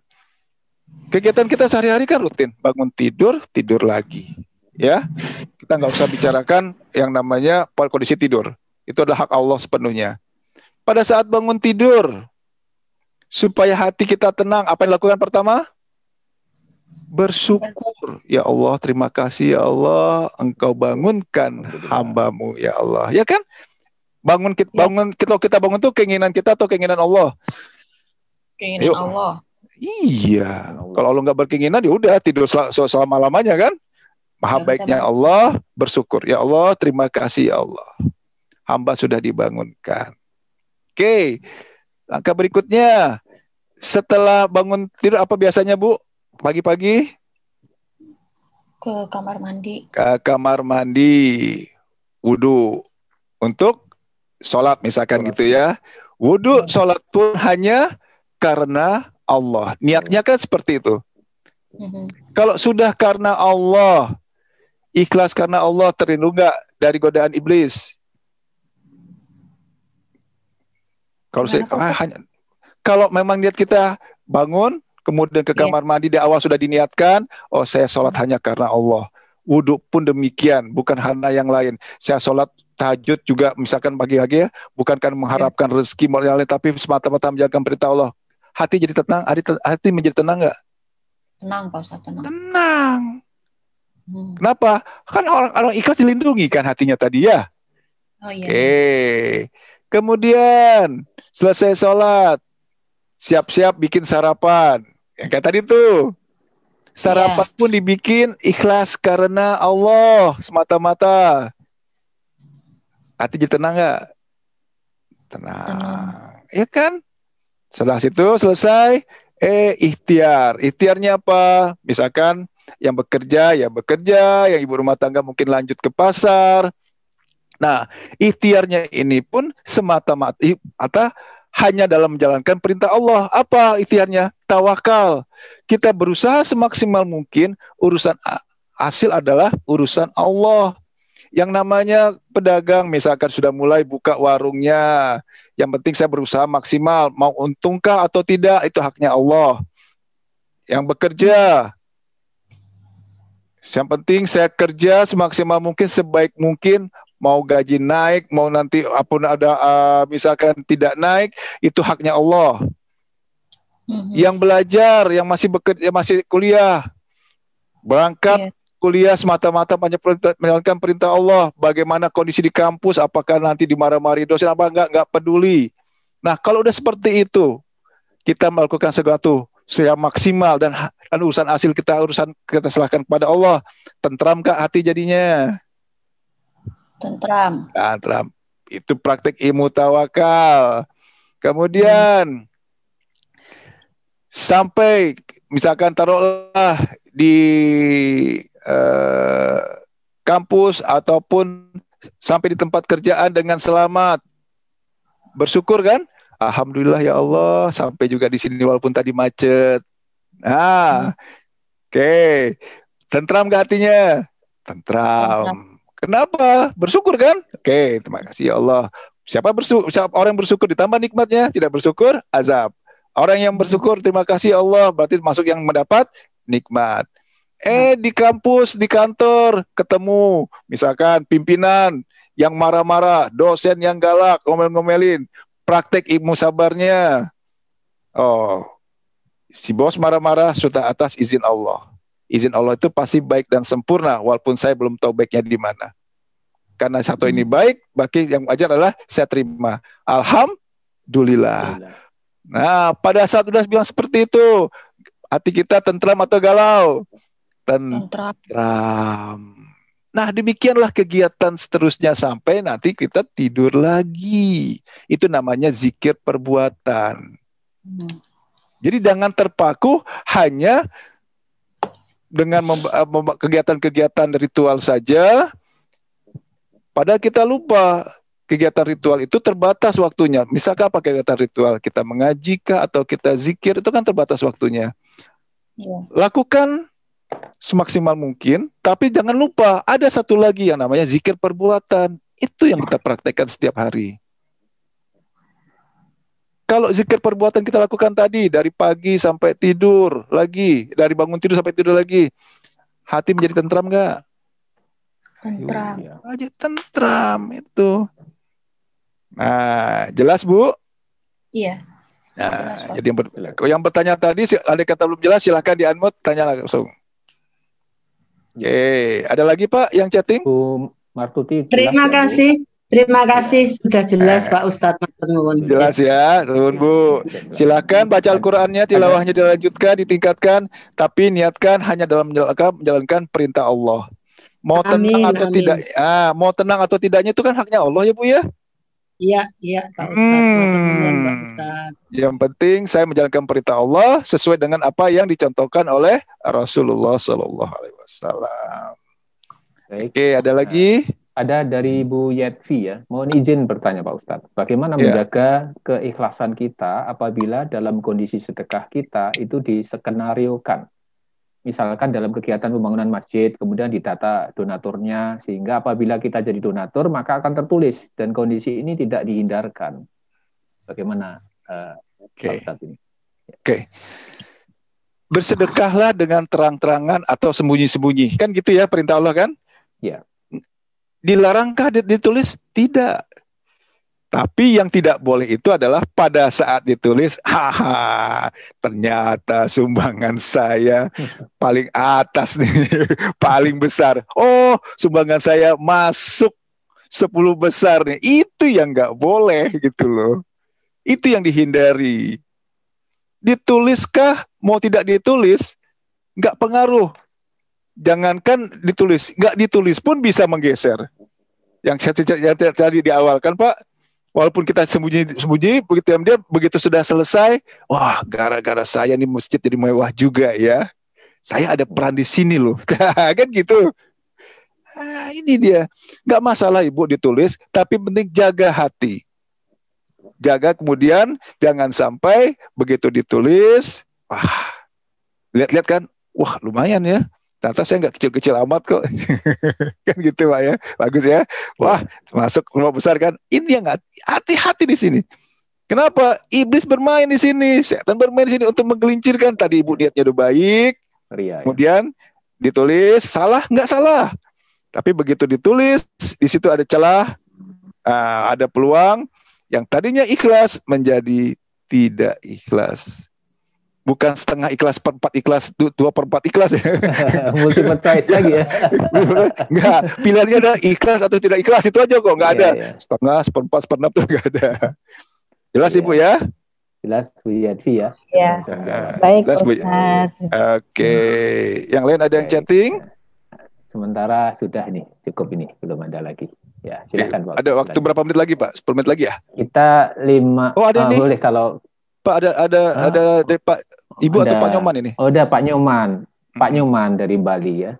Assalamualaikum Pak Nyoman ya. Mohon izin bertanya Pak Ustadz, bagaimana dengan penerima sodakoh dengan mengetahui jumlah sodakoh yang diberikan donatur? Maksudnya untuk menjaga keikhlasan gitu. Ikhlas itu bukan yang nyerahkan Pak, yang terima kan enggak ya? Ini maka senang-senang aja ya. Iya, coba Pak Nyoman dibuka Pak mic-nya Pak, biar kita perjelas. Silakan Pak. Ya, silakan Pak Nyoman untuk klarifikasi. Silakan Pak Nyoman. Baik Pak Ustadz, Assalamualaikum warahmatullahi wabarakatuh. Waalaikumsalam warahmatullahi wabarakatuh. Begini Pak Ustadz, kan kadang-kala kan yang seperti pertanyaannya dari Bu Yetvi tadi Pak Ustadz, kan itu dalam sisi yang menerima, memberi. Kemudian bagaimana dengan yang menerima, misalkan dari panitia pembangunan masjid atau sholat tadi. Kan misal kita tahu nih, oh si fulan sumbangannya sekian, si fulan B sekian. Mestinya kan biasanya sekian, kok cuma sekian sih. Nah, ini pemahaman saya yang awam Pak Ustadz. Kan ikhlas itu menurut saya bukan hanya memberi, tapi juga menerima. Saya juga ikhlas. Mungkin istilah saya beda mungkin ya. Istilah saya salah. Iya, nggak apa-apa. Paham. Arahnya kemana paham. Betul. Ya, itu Pak Ustadz. Terima kasih. Mohon maaf lahir batin. Assalamualaikum. Waalaikumsalam. Ini kebalikan dari Bu Yeti ya Pak Nyoman ya. Kebalikan dari Ibu. Kalau tadi Ibu kan si pemberi ya, ini penerima. Oke. Kan begini. Pada saat ada suatu kegiatan di mana mohon maaf, contohnya mungkin kita ambil contoh Pak Nyoman saja sebagai penerima ya. Pak Nyoman sebagai penerima sumbangan. Terkumpullah dana 100 juta misalkan. Oke. Pak Nyoman cuma kebagian 1 juta, misalkan gitu ya. Mulai kan gitu kan? Ih, kemana nih yang lainnya? Kan gitu pertanyaannya kan? Nah, bagaimana caranya supaya kita menjaga hati kita bahwa ini adalah yang terbaik buat saya. Oke, gini. Pada saat Pak Nyoman nerima hanya 1 juta, bukan 10 juta, bukan 30 juta, apalagi semuanya. Nilai yang tadi Bapak terima itu sudah atas izin Allah atau belum atas izin Allah? Pastinya izin Allah. Betul. Kenapa? Karena Allah mengizinkan, Allah menginginkan, Allah menghendaki Pak Nyoman hanya dapat 1 juta. Oke. Karena itu sudah atas izin Allah. Izin Allah itu sempurna atau tidak sempurna, Pak Nyoman? Sangat sempurna. Maksudnya baik atau tidak baik? Pasti baik. Sudah sangat sempurna dan maksudnya baik, walaupun hanya 1 juta, yang wajar kita bilangnya? Alhamdulillah. Alhamdulillah. Inilah nilai yang terbaik untuk saya. Kenapa yang terbaik? Karena Allah yang sudah memutuskannya, Allah yang sudah menetapkannya, Allah yang sudah mengizinkannya. Ya, paham Pak Ustaz. Ya Pak ya, arah ke sana Pak ya. Ya, paham Pak. Paham? Terima kasih Pak Ustaz. Oke, makasih Pak. Ya, Lanjut. Baik. Ada yang ingin lagi bertanya? Ada lagi Bu Amelia Agustina ya. Pak Ustadz, saya mau tanya nih. Saya ada komunitas saat memberi, maksudnya sedekah gitu ya. Saya minta foto dengan penerima. Ini barangkali ikhlas atau enggak barangkali ya. Itu maksudnya begitu kali ya. Jadi dia terputus tanda tanya begitu. Jadi ada komunitas saat memberi terus minta foto bareng dengan penerimanya. Itu dikatakan supaya barangkali ikhlas atau tidak begitu Mas. Kan curiga kan, maksudnya supaya nggak curiga begitu barangkali ya. Curiga. Nanti tolong Bu Amelia untuk bisa menjelaskan ya. Mungkin penjelasan Pak Ustaz bisa clear. Oke, coba Ibu dibuka Bu mic-nya sekiranya memungkinkan. Bu Amelia mic saja. Waalaikumsalam Pak Ustaz. Waalaikumsalam warahmatullahi wabarakatuh. Ya Bu, gimana nih maksudnya? Iya, kan saya ada komunitas Pak Ustaz. Suka bagi-bagi ini apa sih namanya, sedekah Jumatan. Nah, sedangkan uang itu kan bukan dari saya aja, ada beberapa teman komunitas juga yang kasih gitu ya. Nah, kita kan khawatir para yang ngasih juga enggak kita kekhawatiran saya sih Pak. Kekhawatiran saya pertama, apakah dengan foto itu ikhlas atau enggak ikhlas kan kita yang tahu ya Pak ya. Maksudnya saya sih ikhlas gitu. Gitu. Terus tapi pada saat saya memberi itu maksudnya ada dokumentasi Pak Ustadz, itu apakah bagaimana kondisi itu gitu ya? Oh, paham. Kondisinya gitu nggak apa-apa ya Pak? Oke, gini. Berarti Ibu diamanahi untuk memberikan sedekah, kemudian sebagai bukti Ibu sudah serahkan ke yang berhak, Ibu sampaikan fotonya kan gitu ya? Iya betul Pak. Oke. Di sini tidak masalah. Kenapa? Ibu hanya sebagai apa istilahnya? Amilin lah kalau sebut perantara kan. Perantara untuk membuktikan bahwa amanahnya sudah tersampaikan. Alhamdulillah kalau sekiranya bisa dibuktikan, ini loh fotonya sudah ada Pak. Jadi si pemberi sedekah itu muzakinya menjadi yakin kan gitu ya istilahnya kan, muzaki kan? Iya betul Pak. Nah betul kan? Nah itu nggak apa-apa Bu, itu nggak apa-apa. Artinya apa? Kan ikhlas nggak gini. Kondisi tadi kan ada dua. Ikhlas itu untuk yang memberi dan yang pertanyaan Pak Nyoman tadi kan, yang menerima. Ibu kan hanya perantara nih. Iya betul. A ke B, ya kan? Nggak masalah. Itu sebagai bukti bahwa Ibu sudah menjalankan amanahnya. Tapi kemudian menjadi masalah kalau dan gini si muzakinya, Bu, saya harus minta fotonya loh. Nah, hati-hati di sini. Pada saat si pemberi sedekah menyatakan, Bu, saya harus punya fotonya, menurut Ibu dia masuk kategori orang ikhlas atau tidak ikhlas? Ayo Bu. Pada saat dia harusnya minta fotonya loh, gitu kan?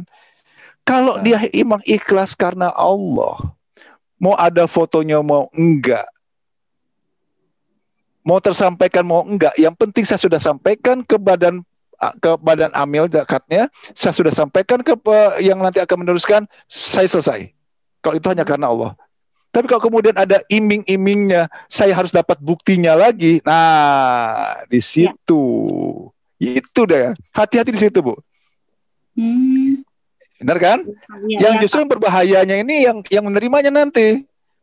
Kalau kemudian dia mengharuskan dapat, kemudian ibu nggak bisa menyajikan fotonya, jadi kecewa dia kan? Pada saat kecewa, wah udah keluar uang yang tadinya udah dapat nilai bagus, kan? Karena memang niatnya sudah sedekah dan ikhlas, digeser. Iblis nyolek nih. Minta buktinya, minta tanda terimanya. Kan gitu bisikannya kan? Udah sampai atau belum? Nah, ini satu lagi harus hati-hati. Pada saat Bapak Ibu sudah bersedekah, sudah begitu serahkan, hanya karena Allah, serahkan. Mau ada buktinya atau tidak, itu sudah tanggung jawab dari si badan amilnya atau yang akan menyerahkan zakat ke yang berhak. Gitu, Bu. Sisi ibu nggak salah, itu udah benar. Tapi Pak, kalau misalnya si penerima juga tidak mau, itu nggak usah diminta ya Pak, kasih aja gitu Pak. Iya, jangan maksudnya nggak mau apa? Nggak mau dikasih fotonya? Iya, maksudnya bukan gini kan, kita suka minta foto terus yang bersangkutan, maaf ya Bu, kok ngasih ibu minta saya dipoto sih gitu. Nah, ini lagi satu lagi nih. Bener. Nah, ini bener nih. Ada orang yang legowo, ya udahlah, yang namanya orang. Ya kan ada dua kondisi. Hati-hati di sini nih. Pada saat kita sudah menyinggung, ya, yang orang mau kita kasih tahu lah, kita sebutlah fakir miskin lah ya. Yang orang yang miskin yang kita bantu kemudian merasa tersinggung, jadi masalah nggak itu nanti? Masalah kalau menurut saya. Bener. Jadi hati-hati di sini pada saat mengharuskan foto sebagai evidence, sebagai bukti, akan bisa berimbas seperti tadi. Kalau menurut saya nih, ya, Pak. Sesuaikan dengan kondisinya. Hati-hati. Ibu harus menjaga. Posisi ibu sulit juga nih. Hati-hati jangan sampai menjadi pemicu yang pemberi si muzakinya menjadi nggak ikhlas, atau jangan-jangan si penerimanya mustahiknya menjadi nggak ikhlas. Wah, kacau itu. Ya kan? Nah, itu jadi kekhawatiran sih Pak Ustadz. Makanya dari kemarin juga berpikir ini gimana ya? Saya khawatir sendiri gitu. Nah, sekarang ibu ada dua pilihan untuk memutuskannya. Ibu mau memakai logika atau ibu memakai keyakinan, pakai iman. Pakai logika, ibu mikir, tuh kan? Oh bisa begini, bisa begono begitu. Kalau ibu pakai keyakinan, gimana caranya? Ya Allah, berikanlah hamba petunjuk-Mu ya Allah. Berikanlah bagaimana yang terbaik, apakah perlu difoto atau tidak ya Allah. Nah, nanti Allah menggerakkan. Nah, itu Bu. Kalau udah menggerakkan, menurut ibu aman nggak tuh kegiatan tadi? Aman, beres, Pak. Ya? Aman dan beres. Nah, selama kita masih pakai logika, begitu. Kayaknya difoto aja nih. Orangnya marah. Kecewa gitu kan. Betul. Nah, hati-hati Bu, ibu bisa juga terlibat di situ. Jadi hati-hati loh. Benar. Jadi tetap apapun kegiatannya libatkan Allah. Jadi berdoa mohon kepada Allah itu bukan hanya setelah sholat, sebelum sholat, atau di setiap saat pada saat kita melakukan kegiatan, libatkan Allah dari awal. Jangan udah mentok, udah buntu, udah benjat-benjut, baru ya Allah, tolong ya Allah. Jangan, libatkan Allah dari awal. Supaya kenapa? Supaya kita mendapat petunjuk dari Allah. Nah, mungkin kajian bulan depan bagaimana kita bisa mendapat petunjuk ya Pak ya? Iya. Bagus ya. Oke. Jazakallah Pak Ustadz. Yuk Bu, makasih. Baik. Ini masih berseri nih pertanyaan tentang sedekah nih. Wah, panjangnya. Ada dua. Jadi Pak Nyoman ya. Dan Bu Yadvi ini juga tentang sedekah, masih tentang sedekah ini. Jadi ini Pak Nyoman bertanya, bagaimana ketika menerima sedekah dari non-muslim untuk pembangunan sarana ibadah seperti musola atau TPQ? Sekaligus Bu Yadvi juga bertanya, Bagaimana apabila memberi sedekah si Wulan, berharap penerima sedekah memberi doa kepada si Wulan. Begitu Pak Ustadz. Silakan Ustadz kedua. Bagaimana kalau menerima sedekah dari non-muslim? Ya. Oke. Yang satunya ada memberikan doa. Ya. Iya. Oke, gini. Perihal sedekah ini, kalau yang memberikan non-muslim dan kita tahu tidak ada embel-embelnya, nggak masalah.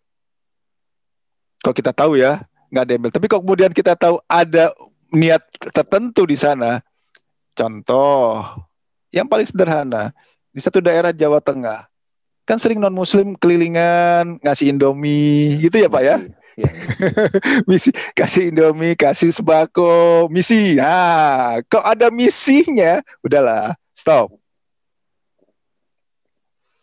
Tapi kalau memang sekedar memberikan, ya udah Pak, saya berikan, nggak apa-apa, terima. Tapi pastikan tidak ada misi di situ. Oke. Kemudian, apalagi pertanyaannya Pak, yang dari Ibu tadi? Bagaimana berikan doa? Oke. Apabila berikan sedekah. Oh ya benar. Ya. Benar. Seperti ini kan, sedekah di hari Jumat. Sedekah ini ditujukan untuk almarhum Bapak. Yuk kita baca Al-Fatihah gitu ya. Ya, betul. Oke. Ini sebenarnya kajian syariat ya. Yang penting ini. Ada kajian kita kan kajian rasa ya. Mengenai syariatnya, pada saat kita bersedekah atas nama orang tua kita kah atau atas nama siapa, itu boleh. Itu syariatnya seperti itu. Niatkan, ya Allah, fadilah sedekah ini untuk almarhum ayah saya. Boleh. Tapi yang harus dihati-hatinya adalah pada saat diserahkan ke masjid. Masjid lupa ngumumin. Suka kayak gitu kan, ketelingsut. Jangan marah, jangan kesel, jangan kecewa, nggak boleh. Itu yang nggak boleh. Ya. Nah, itu ya Pak ya. Hati-hati di situ. Diumumkan boleh, tapi kemudian hati-hati lagi. Pada saat diumumkan terbesit. Oh kan, sumbangan saya dibanding sumbangan yang lain paling gede loh. Yang lain cuma 500.000, saya 2 juta loh. Itu yang nggak boleh. Itu ngaji pengajian hakikat di situ Pak. Ngajian syariatnya saya bilang tadi kan, secara syariat silakan, tapi hati-hati, jaga rohani kita, jaga niat kita, jaga hati kita. Jangan sampai niat baik kita tadi kemudian tercemari sehingga akhirnya menjadi tidak ikhlas. Sekali lagi, nggak ada seperempat ikhlas, nggak ada setengah ikhlas. Yang ada adalah ikhlas atau tidak ikhlas. Pada saat kita sudah menyerahkan ke masjid kemudian sampaikan, tolong ya Pak Ustadz, sedekah ini untuk orang tua saya Fulan bin Fulan, misalkan gitu ya. Kemudian masjid lupa mengumumkannya, nggak boleh marah. Kok marah berarti kecewa kan? Ya kok nggak diumumin ya. Nah kalau udah seperti itu, sedekahnya karena Allah, karena minta diumumin. Ya kan, hati-hati di situ. Oke, hati-hati di sana. Memang hal-hal seperti ini jebakannya tipis gitu loh. Jebakannya sangat tipis. Hati-hati di situ. Pak Ustadz, izin bertanya. Ya, silakan. Baik, silakan. Kalau misalnya saya Utami, Pak Agus. Masih Bu Utami. Oh, Bu Utami ya. Ya. Nggak kelihatan. Baik, silakan. Sebuah lembaga terkadang setiap malam Jumat itu suka ada penawaran, silakan yang mau didoakan oleh santri-santri kami untuk kesembuhan atau apa gitu, itu bagaimana ya Pak Ustadz ya? Boleh nggak seperti itu? Oke. Doa itu perintah Allah atau bukan? Iya. Kan? Mintalah maka aku kabulkan, kan gitu ya. Kita perintah Allah kan, berdoalah maka aku akan kabulkan. Berdoa itu boleh saja. Bisa kita langsung yang mendoakan atau bisa orang lain yang mendoakan. Bisa anak yatim atau siapapun yang mendoakan. Ada satu kisah. Pada saat Nabi Ibrahim kedatangan tamu seorang pemuda yang dia besok mau menikah. Nah, begitu pemuda itu pulang, malaikat bilang, aduh kasihan ya, mau nikah besok padahal lusanya dia meninggal. Berarti kan umurnya pendek kan? Nah, iya benar. Nabi Ibrahim pengen ngasih tahu, akhirnya udah janganlah, ini pasti sudah kehendak Allah, nggak boleh saya ganggu. Nabi Ibrahim diam. Seminggu, sebulan, setahun, hidup aja tuh pemuda kan? Aman-aman aja. Kenapa bisa seperti itu? Ternyata begitu pulang dari rumah Nabi Ibrahim, si pemuda sedekah ke anak-anak yatim, ke fakir miskin, kemudian didoakan, umurnya panjang.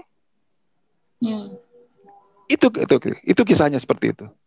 Artinya apa? Pelajarannya adalah orang lain pun kalau memang mendoakannya dengan ikhlas, pasti akan dikabulkan Allah kan ya? Iya. Yang memberikannya ikhlas, yang menerimanya ikhlas, seperti tadi kan pertanyaan dari Bu Yati dengan yang tadi ditanyakan, yang menerima dan yang memberi dan menerima sama-sama memang sudah sesuai dengan keinginan Allah. Hasilnya apa? Begitu didoakan juga masuk tersampaikan gitu. Nggak salah Bu, nggak salah. Iya. Cuman hati-hati begini. Pada saat sudah suatu keinginan terpenuhi, kemudian bergeser kan, oh berarti kalau didoain sama si fulan ke kelompok A misalnya gitu kan, pengajian A kok makbul ya. Nah itu bergeser tuh, ya kan? Tipis lagi tuh digeser. Akhirnya apa? Nah, udahlah saya kasih si kelompok A saja udah. Ini yang harus hati-hati. Jangan sampai bergeser tadinya hanya karena Allah menjadi karena kelompok tadi. Iya. Itu yang harus kehati-hatian kita. Oke. Cukup. Udah. Ada lagi nih satu nih Pak Nyoman lagi. Pak Nyoman. Orang ini tentang orang tua beliau nih. Bagaimana dengan kita yang sedekah atas nama almarhum ortu orang tua yang beda agama, Pak Ustadz? Mohon maaf sekali. Ini jelas. Pada saat ada perbedaan akidah, putus. Mau didoakan, mau disedekahkan, ibaratnya jalannya udah nggak nyambung, Pak. Mohon maaf. Itu kunci. Pada saat ada perbedaan akidah, selesai. Agamaku Islam, Islam adalah Islam, dan Islam adalah non-Islam. Muslim adalah Muslim, non-Muslim adalah non-Muslim. Itu Pak jawabannya. Sikapnya bagaimana itu Pak Ustadz seperti itu? Kalau kita sedekah tetap berniat untuk orang tua yang seperti itu. Ibaratnya gini Pak, ada jalan yang paralel kiri kanan gitu kan, bisa ketemu nggak? Nyampe nggak? Ya, nggak nyampe ya. Jadi sia-sia nggak Pak? Iya kan? Lebih baik, mohon maaf, lebih baik saran saya sedekahkan untuk Pak Nyoman dan keluarga yang memang Muslim. Udah keluar duit, udah keluar uang, tapi nggak tersampaikan. Mohon maaf benar-benar. Ini kalau masalah akidah ini strict kok. Al-Quran jelas. Agamamu, agamaku. Nah, itu dia. Baik. Ya, jelas ya Pak? Ya. Oke. Ini Pak Ustadz. Enggak. Cukup. Ada lagi? Silakan yang mau langsung live. Sekali lagi. Mumpung sudah jam. Oh ya. 14.36 Pak Ustadz. 14.36. Bentar lagi asar ya. Asar jam 15.07 ya. Oh ya. Tapi udah jam 3 lewat. Catanya Pak Ustadz jam 2:30 memang. Enggak apa-apa. Kalau masih ada pertanyaan silakan. Oke. Kalau tidak kita tutup. Nah, ini ada Bu Aceh ya. Ustadz tanya nih, kita sedekahkan kepada orang tua dengan niat agar mereka diberi hidayah. Itu bisa kan? Itu juga sama nyambung tadi itu. Kalau berbeda agama, berarti orang tua kita berbeda, tapi menyedekahkan dengan niat agar mereka bisa diberikan hidayah. Berarti yang orang tua yang beda agama ini masih hidup ya, berarti ya Pak ya? Oh masih hidup. Betul kan? Ya. Hidayah itu untuk orang-orang hidup kan, bukan orang yang udah meninggal udah selesai gitu. Ya. Beda akidah, kemudian orang tua yang beda akidah tadi juga udah meninggal udah selesai kan. Tapi kalau sekiranya masih ada berhidup, gini caranya. Kita kan seringkali meminta sesuatu yang sesuai dengan keinginan kita. Kesannya sih benar, kesannya baik. Kenapa saya bilang kesan baik? Kesannya baik kalau orang tua kita masuk sesuai dengan masuk ke Islam juga lah gitu sederhananya. Kesannya baik. Tetapi hati-hati, di sini ada keinginan Allah. Di sini ada maksud Allah. Mau tetap dia non-muslim atau tidak, itu adalah hak prerogatifnya Allah. Apa langkah yang lebih baik? Yaitu, mintalah kepada Allah, berikanlah yang terbaik untuk orang tua saya. Mau Allah merubahkah dia menjadi muslim atau tidak, itu terserahmu ya Allah. Nah, itu dia. Kenapa? Karena di ayat Al-Quran juga, Nabi Nuh kan pernah ditegur. Waktu dia minta anaknya ya kan, ya Allah jadikan anak saya ini untuk ikut naik ke perahu. Allah marah, ini hak. Anakmu itu bukan golonganmu. Tapi demikian keras penegurannya. Demikian juga kita, Nabi saja ditegur oleh Allah pada saat dia meminta supaya Kan'an anaknya menjadi anak yang istilahnya beriman lah, sehingga mau naik bahteranya, akan mau naik perahunya Nabi Nuh. Ditegur keras oleh Allah. Berarti dengan pelajaran seperti tadi, silakan berdoa, silakan berikhtiar, tapi mintakan ya Allah berikanlah yang terbaik untuk orang tua saya. Itu aja ingatnya. Kita kan seringkali merubah tadinya pemohon jadi pemaksa ya Pak Agus ya. Iya. Minta habis itu maksa gitu kan. Oleh ini minta pemaksa sebenarnya kan gitu kan ujung-ujungnya. Nah, kita kembalikan lagi, kalau yang namanya memohon ya memohon. Nah, nanti juga kita ada kajian bagaimana doa mudah dikabulkan. Ada kajian baru dari Pak Guru Pak, nanti saya sampaikan juga. Bagaimana doa supaya mudah dikabulkan. Ada, nanti kita atur jadwalnya. Tema ini. Begitu Bu Aceh. Ya. Bisa menjawab supaya nanti tidak terjadi kekecewaan. Kenapa? Bisa gini. Pada saat Bu Aceh ataupun siapapun sudah bersedekah dengan niat tertentu, misalkan gini. Saya sedekahkan semoga orang tua saya mendapat hidayah masuk agama Islam. Kan gitu ya. Ya. Udah sedekah berulang-ulang, udah banyak keluar, ternyata nggak dapat hidayah juga. Jadi kecewa nggak secara umum biasanya? Ya. Kecewa kan? Itu dia. Orang yang kecewa itu termasuk kategori bersyukur atau tidak bersyukur? Balik ayat tadi. Ya, tidak bersyukur. Udah kita sedekah, termasuk kategori orang yang tidak bersyukur. Berarti setelah dia sedekah dan dia tidak bersyukur, apa efeknya? Azab kan?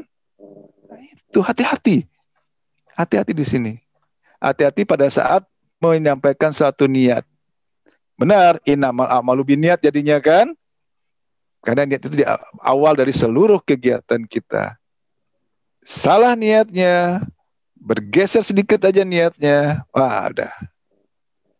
Repot nanti untuk kelanjutannya. Termasuk tadi, pada saat kita sedekah dengan niat supaya diberikan hidayah, atau lebih sederhana lagi, supaya orang tua kita masuk Islam misalkan gitu ya. Ya ternyata enggak Allah kabulkan juga. Padahal Allah memang sudah keinginannya. Nabi aja ditegur kan Nabi Nuh. Kita masih maksa. Kemudian enggak terjadi. Kecewa.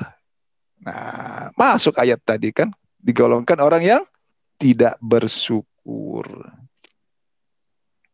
Begitu Pak Gus. Baik. Alhamdulillah. Terima kasih. Jelas ya? Jelas. Ya. Baik, silahkan Pak Ustadz closing statement ya untuk acara pada sore hari ini. Baik. Pak Ustadz ya.